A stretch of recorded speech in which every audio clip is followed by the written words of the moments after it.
Você vive acidificando o cabelo, vive cuidando dele, mas ele continua poroso.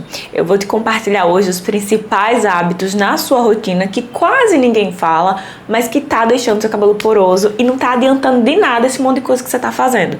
Bora lá? Oi gente, tudo bem com vocês? Eu sou Michaele e no vídeo de hoje a parte 2 sobre porosidade que vocês me pediram muito. Recentemente eu compartilhei aqui no YouTube um vídeo onde eu falei sobre um sinal de que o cabelo tá poroso que quase ninguém fala. Eu vou deixar inclusive linkado aqui no final para quem quiser assistir. Se vocês quisessem uma parte 2 falando sobre outros gatilhos que deixam o cabelo poroso, vocês comentassem lá e vocês encheram os comentários do vídeo do jeito que eu gosto. Então vamos hoje para um conteúdo riquíssimo. Inclusive, se você ainda não é inscrita por aqui, menina, já se inscreve. Muitas de vocês assistem o conteúdo e não são inscritas, eu não acredito. Conteúdo de graça, de qualidade e que realmente ensina você a cuidar do seu cabelo alisado. Então já clica em se inscrever se você ainda não é inscrita. A porosidade é um problema que acontece com todos os cabelos. Não é exclusivo de um cabelo com química, não é exclusivo de um cabelo com Eneo, com progressiva.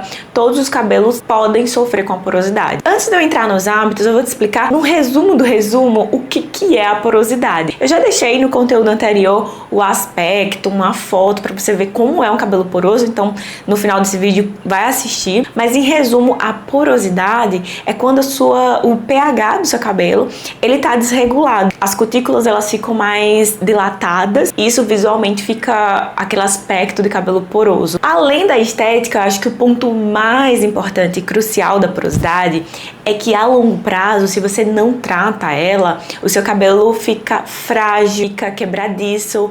Isso porque com as cutículas dilatadas, tudo que entra no cabelo não se mantém, digamos assim. Então você tá fazendo a hidratação, mas o cabelo não tá segurando muito bem essa hidratação porque as cutículas estão dilatadas. Por isso que é tão importante que a gente fique atenta à porosidade. Vamos para o primeiro hábito que eu já citei, inclusive na parte 1 desse vídeo, que é a qualidade da água. Alguns tipos de água, algumas águas vão deixar o cabelo mais poroso, né? A água pra gente lavar, ela precisa, pra gente consumir, ela precisa passar por um tratamento.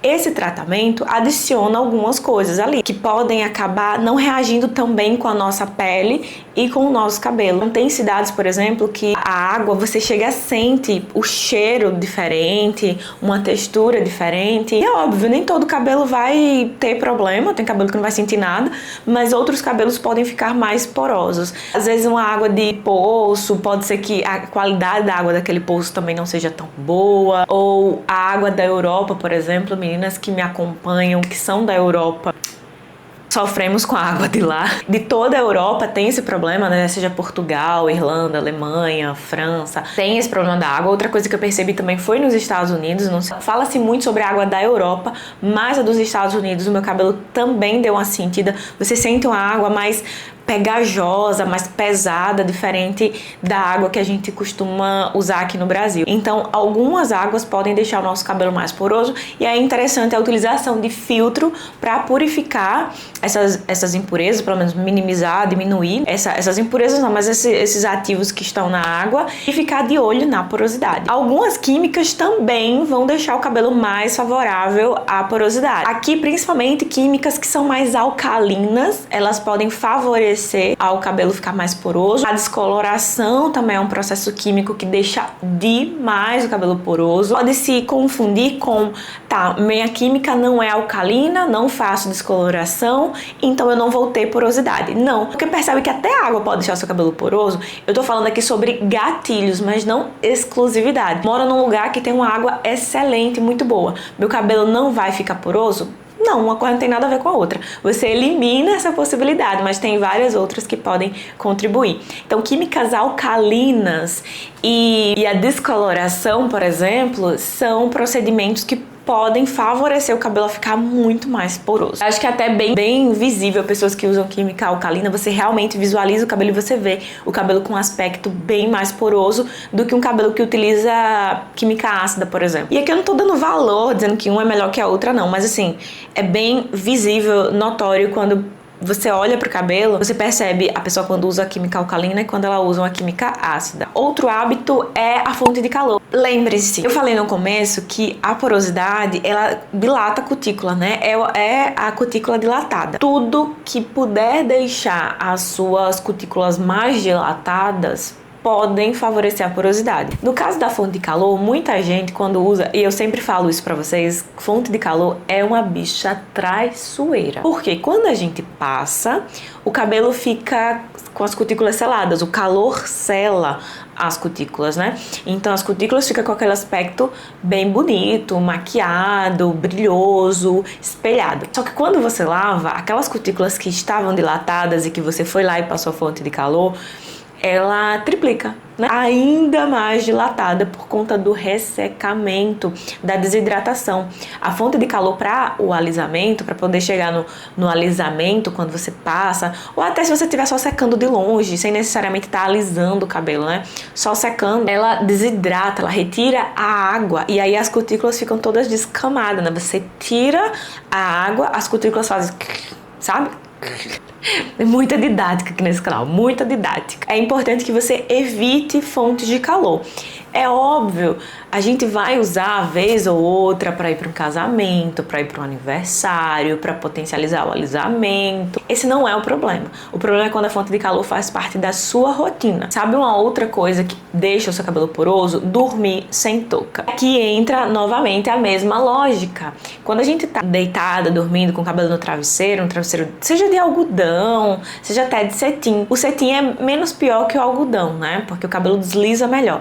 O algodão ele vai sugar mais a hidratação do fio, a oleosidade, deixando ele mais seco, mais poroso. Mas de qualquer modo, esse atrito que o cabelo fica fazendo, isso pode deixar o nosso cabelo mais poroso. Por isso que é legal, o embelezamento do cabelo é outro, a saúde do cabelo é diferente quando você usa touca para dormir, seja a touca nera ou a touca de cetim. E aí tem pessoas que não conseguem porque tem enxaqueca, porque fica muito quente. Aí não tem o que fazer, né? Tentar minimizar no cronograma, não deixar o cabelo solto na hora de dormir, faz uma trança, faz um coque alto, um coque baixo, da forma que ficar melhor, para evitar que esse cabelo fique roçando no travesseiro, roçando no forro de cama, porque isso pode favorecer a sua porosidade. Seguindo essa mesma lógica, se você tem o hábito de secar o cabelo friccionando, esfregando ele na toalha, numa camiseta de algodão, o que quer que seja, friccionando, o seu cabelo também pode, além de secar com mais frizz, ficar mais poroso. Muita gente fala sobre usar camiseta de algodão para poder secar o cabelo ao invés da toalha, que na minha cabeça não faz muito sentido, porque as toalhas também são feitas de algodão. A diferença é, normalmente, né, pelo menos a maioria das toalhas que eu vejo, você olha lá na etiqueta, ela é composta por algodão. Raramente ela tem um poliéster, ou tem pouco poliéster, é mais para fazer as fibras ali internas, mas normalmente ela é de algodão, tal qual o mesmo tecido da camiseta. A diferença é a construção dessa fibra, mas o tecido em si é o mesmo. Então, eu sempre enxugo o meu cabelo com a toalha. É muito difícil eu usar uma camiseta de algodão. A diferença é que eu não fico esfregando o cabelo. Eu pego a toalha, primeiro eu tiro o excesso da água com a mão mesmo, apertando o cabelo. Depois eu venho com a toalha e só dou uma apertada, ou então coloco ela, o cabelo aqui pra frente, enrolo ela e deixo aqui, e ela vai absorvendo a água, sem fazer fricção. Porque a mesma coisa, se você pegar uma camiseta de algodão egípcio, da melhor qualidade, estiver friccionando o cabelo vai ficar com frizz, vai ficar mais poroso, essa fricção vai dilatar mais as cutículas. Então, acho que o segredo não é nem tanto ser uma toalha ou ser uma camiseta, é como que você vai usar esse negócio, se você vai friccionar ou não. O ideal é que você só aperte, coloque, deixe o tecido absorver a água e depois você segue com a sua finalização. Mas esse ato de friccionar pode deixar o cabelo mais poroso. A água quente também é outra coisa que pode deixar ele mais poroso, porque a água quente dilata mais a cutícula, além de aumentar a oleosidade. A água fria, gelada, ela tende a deixar o cabelo até mais brilhoso, porque ela sela mais as cutículas, mas também não é indicado de utilizar a água gelada, porque a água gelada vai dificultar a higienização do couro cabeludo. Porque pensa, o que acontece quando você pega uma manteiga e coloca na geladeira, no frio, ela endurece. Um óleo de coco, um leite de coco e coloca na geladeira, ele endurece. Quando você pega uma água gelada e joga no seu cabelo, a gordura do seu couro cabeludo e do seu comprimento vai endurecer. Logo vai ficar mais difícil de você conseguir lavar. Então o ideal é que você use uma água fria a levemente morna, uma água confortável, que você não fique gelada para lavar o cabelo, nem quente demais, porque a quente vai, além de aumentar a oleosidade do seu couro cabeludo, ela também vai favorecer a porosidade. Aqui a gente entra num dado muito polêmico: shampoos anti-resíduos e shampoos muito adstringentes, incluindo o shampoo detox. É comum de muitas de vocês, no processo de tirar acné, querer usar shampoo anti-resíduo ou para preparar o cabelo para receber acné, usar o anti-resíduo, como é pedido em alguns botox, em algumas progressivas, né? Algumas marcas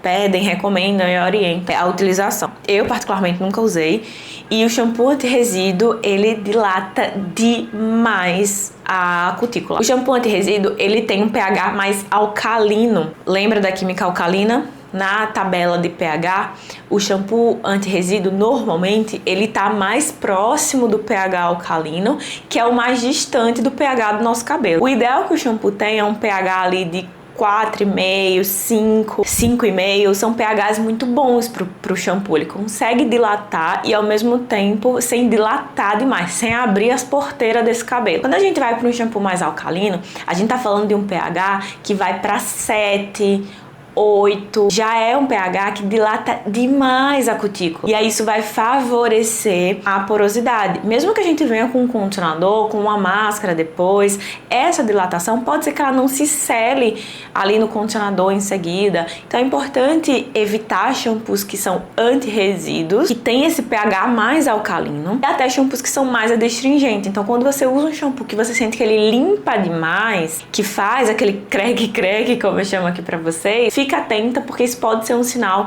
de que ele está dilatando muito as suas cutículas. E aí tem protocolos que vão ajudar também, como por exemplo pré-shampoo, rodízio de sulfato. Já ensino tudo isso aqui pra vocês. Mas é importante ficar de olho no seu shampoo, porque de nada adianta você estar acidificando e tacando o shampoo errado nesse cabelo. A falta da nutrição e da reconstrução é uma falta que gera muita porosidade no cabelo, porque ambas as etapas, tanto a nutrição quanto a reconstrução, são etapas que selam as cutículas do cabelo. Lembra, novamente, do começo. Vocês percebem que tudo é muito amarrado, tudo faz muito sentido. Quando a gente fala que porosidade são as cutículas dilatadas, a gente tem etapas como a nutrição e a reconstrução, que são duas etapas responsáveis por selar as cutículas, principalmente os aminoácidos, a queratina, os óleos, as manteigas, as gorduras, elas selam as nossas cutículas, consequentemente elas ajudam na prevenção e no tratamento da porosidade. Por último, um hábito que pode deixar o nosso cabelo mais poroso é o excesso de cloro da piscina, né, que a concentração é muito maior, a água salgada e o sol, o combo do verão. É por isso que é muito comum no verão você perceber o seu cabelo mais seco, mais áspero, mais poroso. Parece que ele não tá respondendo muito bem aos tratamentos, justamente porque esse combo de cloro da piscina, água salgada e sol é o combo perfeito para porosidade. Quando você une tudo isso num dia, aí pronto, aí desanda. E novamente, não significa que você vai parar de ir pra praia, parar de ir pra piscina, parar de aproveitar o verão. Muito pelo contrário, você vai aproveitar e muito, mas cuidando do cabelo durante esse processo. Esse foi o vídeo de hoje, uma aula sobre gatilhos para porosidade que quase ninguém fala. O pessoal fala muito sobre química, sobre uma coisa e outra, tem que fazer acidificação, mas é importante que você entenda o que tá deixando seu cabelo poroso, porque novamente, quando a gente entende os gatilhos para porosidade, a gente reduz ela na nossa rotina. Então a gente não precisa ficar acidificando toda semana, por exemplo. Se a gente entende o que deixa ele poroso, a gente evita, a gente trata de uma forma muito mais assertiva. Se você ainda não deixou o seu like, já deixa e se inscreve e ativa as notificações para não perder os próximos vídeos. Super beijo, até a próxima, tchau!